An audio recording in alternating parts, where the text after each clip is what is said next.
денешно издание на Македонија. Наутро имаме тема за која што знам дека ќе го привлече вашето внимание. Ќе разговараме за медиација, а одговорите на прашањата ќе ги побараме од вистинскиот човек. Добро утро и добри дојде велам за Славе Младиновски, председател на Комората на медиатори. Добре ни дојдовте. Добро утро и благодарам за поканата, за вашите гледачи да дадеме колку што е можно повеќе информации за тоа што представува медиацијата и што работи Комората на медиатори на Република Македонија. Кажав јас во најавата, ова е тема која што ќе предизвика интерес и ќе почна многу едноставно. Зошто медиација, а не судска постапка? Би бил пристрасен кога би ја бранил медиацијата во споредба со судската постапка, меѓутоа аргументите се на нашата страна. Што значи тоа? Лицето што има спор со друго лице или правниот субјект што има спор со друг правен субјект, при изборот на решавање на спорот, многу е подобро да ја избере медиацијата, бидејќи самата постапка е доброволна. Потоа таа постапка е тајна, тоа значи дека не може јавноста да присуствува и се што се говори на медиацијата останува меѓу тие двајца заедно со медиаторот. Понатаму, можноста што ја дава медиацијата во однос на судската постапка е што е помалку формална или, условно кажано, е флексибилна. Вие во судската постапка не можете да го замените судијата со самиот чин што ќе заминете од судската сала, а медиаторот можете во секое време да го замените или да ја напуштите постапката на медиација од причини што дури не сте должни да ги наведете, заради тоа што сметате дека медиаторот е непристрасен, односно е пристрасен, или дека со својот начин на водење на решавање на спорот, вие го доведува во прашање вашиот интерес. Морам да ве прашам, кој е медиаторот, односно кој се може да биде медиатор? Во Република Македонија за прв пат се говори за медиацијата во 2006 година низ призма на законско решение. Се говореше и претходно, меѓутоа се институционализира формата медиатор преку Законот за медиација во 2006 година. Потоа, постапката на измената на законот донесе новини во 2013 година законот и одговорот на вашето прашање гласи едноставно. Медиатор може да биде лице што поседува лиценца. Тоа е основниот услов.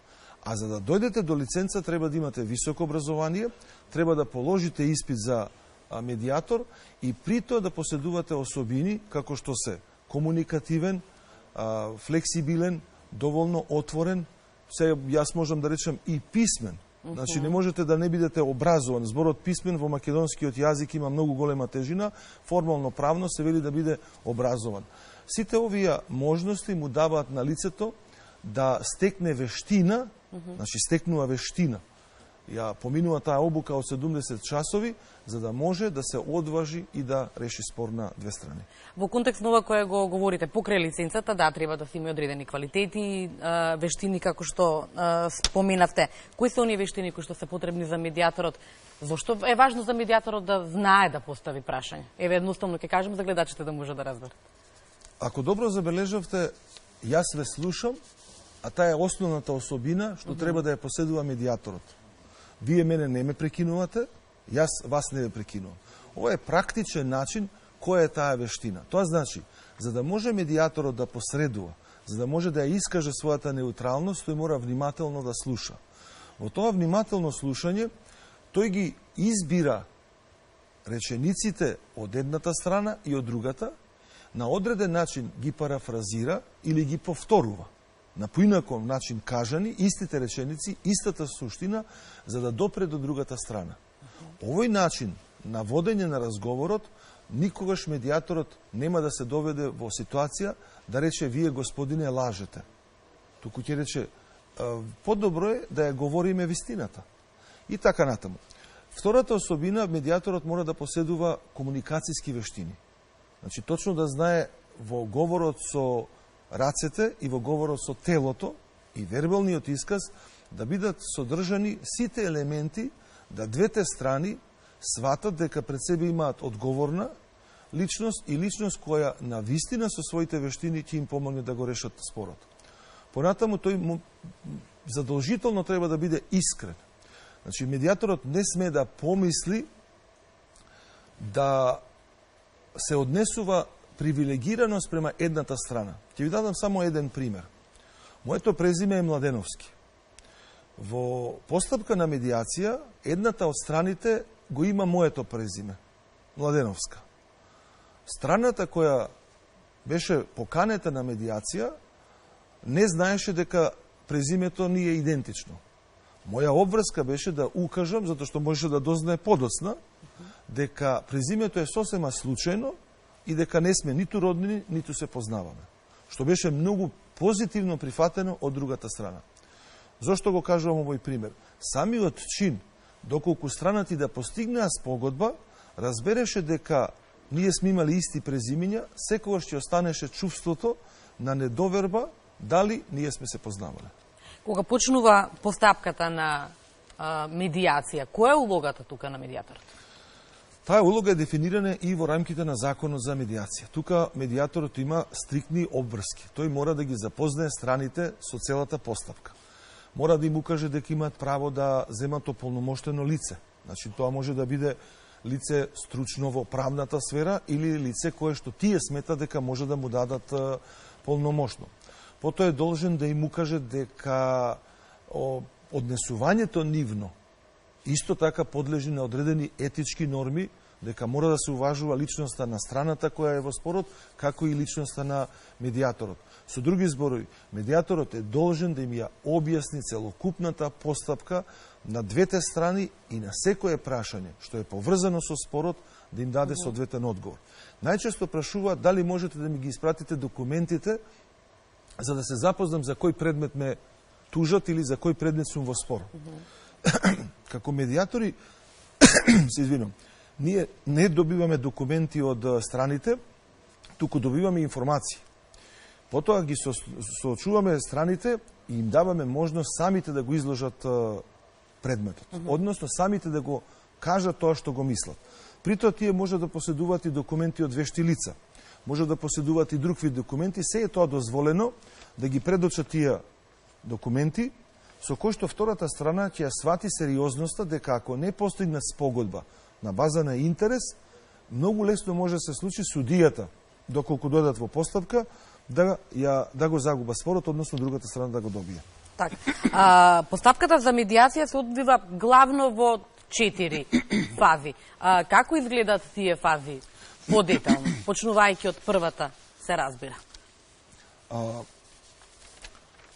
Основна работа е во фазата на запознавање да медиаторот ги даде основните информации. А потоа станува збор дека тој треба да ја овозможи фазата на преговарање, на интереси и на завршната спогодба. Најчесто, поради тоа што ние веќе можеме да кажеме за себе сме искусни медиатори, а страните кога ќе покажат доволно флексибилност или доволно голема желба да го решат спорот, а тоа се забележува и кај страните кои не сакаат да го решат спорот, школски гледано фазите можат и да се условно речено прескокнат. Меѓутоа, медиаторот не сме да ги прескокнува фазите и да премине директно, ајде да ја решиме спогодбата, да подпишеме. Он мора да ја следи целокупната процедура на запознавање на страните со постапката, да им даде доволно време да ги изложат своите видувања на проблемот, да им даде доволно време да понудат решенија, и тоа е една од формите кога медиаторот се обраќа на едната страна, на кој начин вие предлагате да го решите спорот. Најчесто, ако станува збор за долг или за пари, тоа се сведува на тоа да ми ги исплати парите. Втората страна вели, да, прифаќам, ќе ги исплатам парите. Дали може тоа да го направиме на рати? Првиот ќе рече, не само на рати, вели, камата нема да ти земам, само исплати ми го долгот. И пополека медиаторот го следи тоа тие што го говорат и на крајот го формулира како можно решение за кое што повторно тие можат да дискутираат и да се согласат. На крајот, кога ќе дојде моментот на спогодба, опцијата стои страните сами да ја напишат спогодбата за тоа што се договориле, или да му го дадат правото на медиаторот да ја напише спогодбата, тие да ја прочитаат, да дадат забелешки или да не дадат дополнување и да ја подпишат. После подпишувањето на спогодбата, ако една од страните чувствува било каква несигурност дека другата страна нема да го почитува договорот, има право или има можност да заминат на нотар, тоа значи дека спогодбата ќе стане целосно извршна и доколку не се испочитува да биде извршена преку нотар. Меѓутоа, дали постапката на медиација секогаш завршува со спогодба? Што доколку не се заврши со спогодба? Постојат повеќе опции. Значи, објаснето за гледачите вака ќе биде. Кога една страна се јавува на постапка на медиација кај медиатор, медиаторот испраќа покана. Првата опција е дека страната може да не ја прими поканата и медиаторот нема други можности како да стапи во контакт со тоа лице.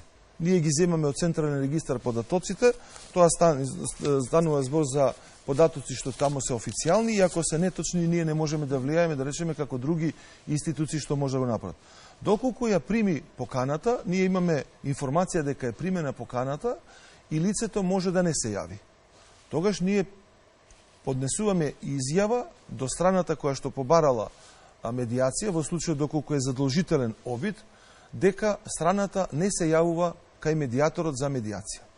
Наредната опција може дека страната да се јави кај медиаторот и по добините информации да не прифати повторна медиација.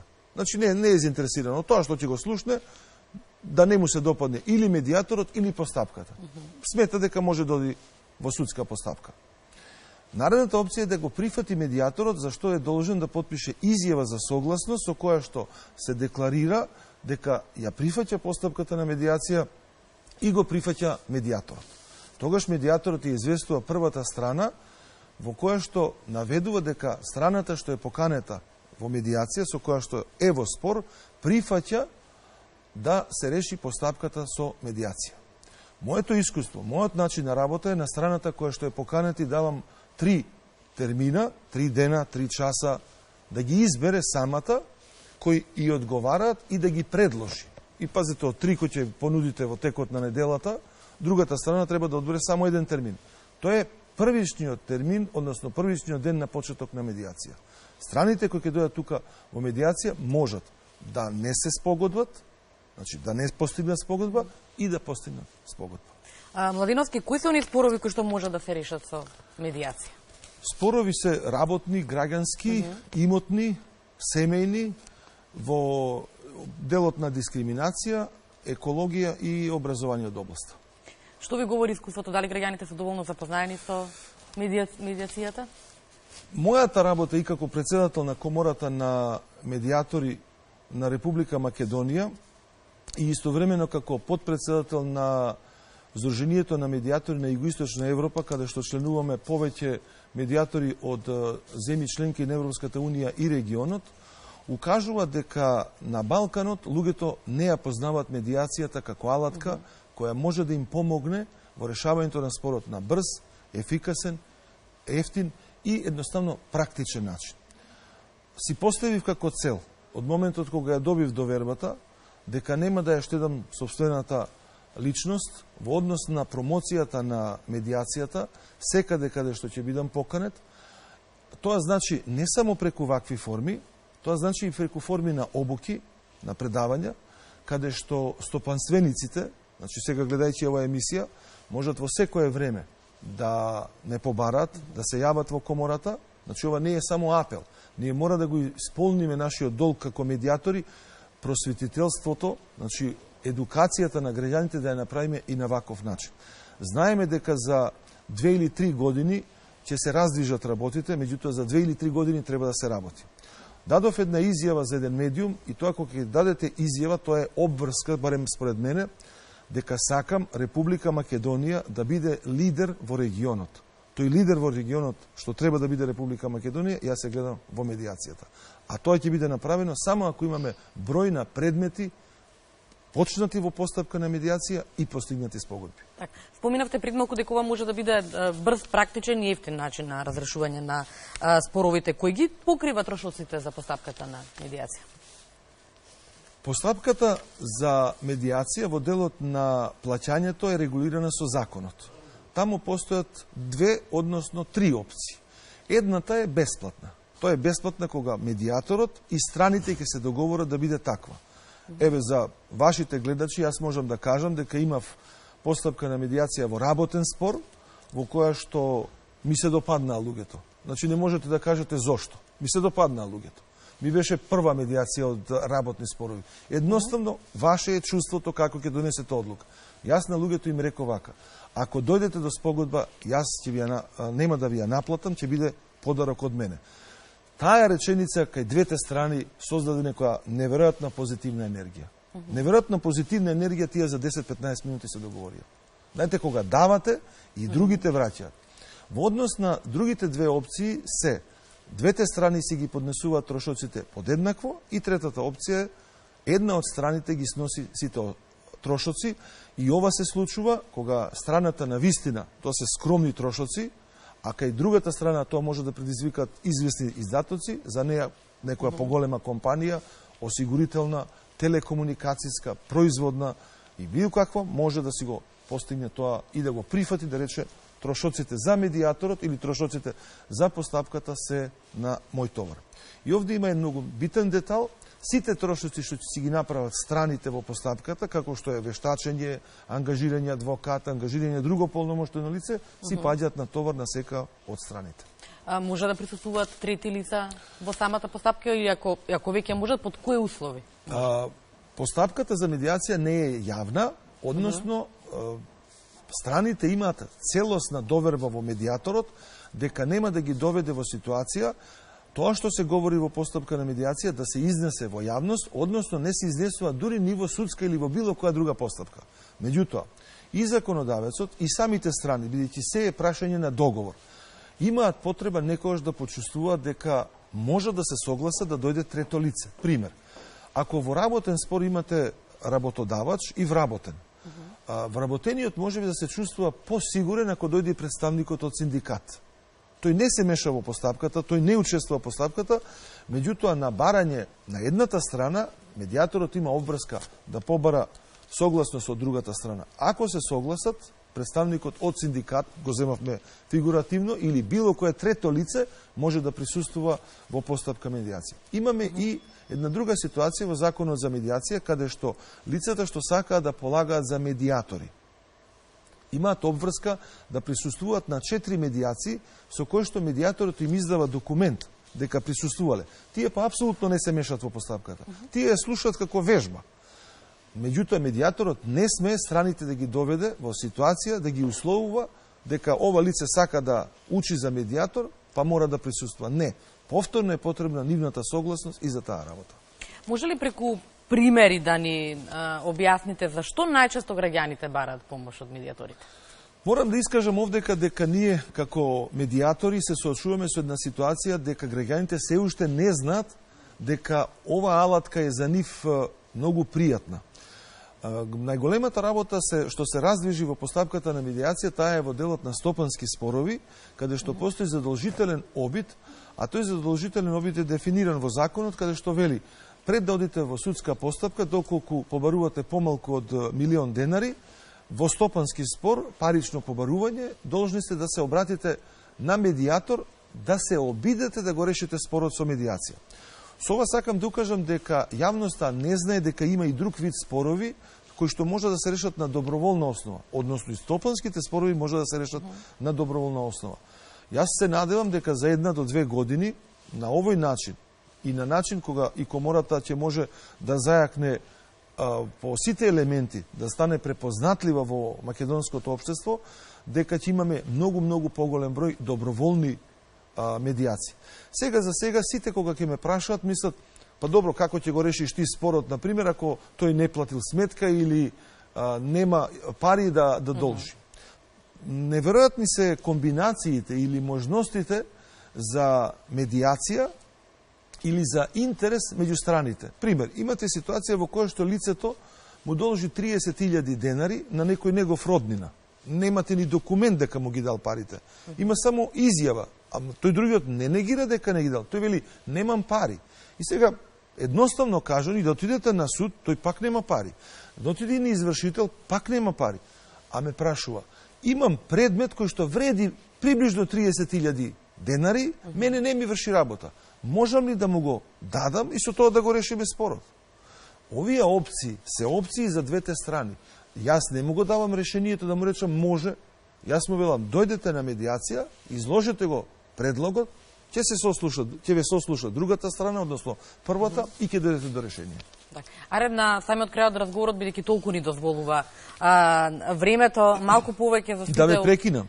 Ние и за толку сме благодарни. Да, така, ние сме секогаш тука, се разбира, да информираме за она кое што го работите. Би сакала на крајот да проговориме малку и за работата на Комората на медиатори. Комората на медиатори на Република Македонија е формирана 17.7.2017 година. Во Комората членуваат или се организирани 26 лиценцирани медиатори. Не предпоставувам таа камера е. Да. Ево, ова е логото на Комората на медиатори на Република Македонија. Овде Младеновски на тројка, ете, така? Ова е уште подобро.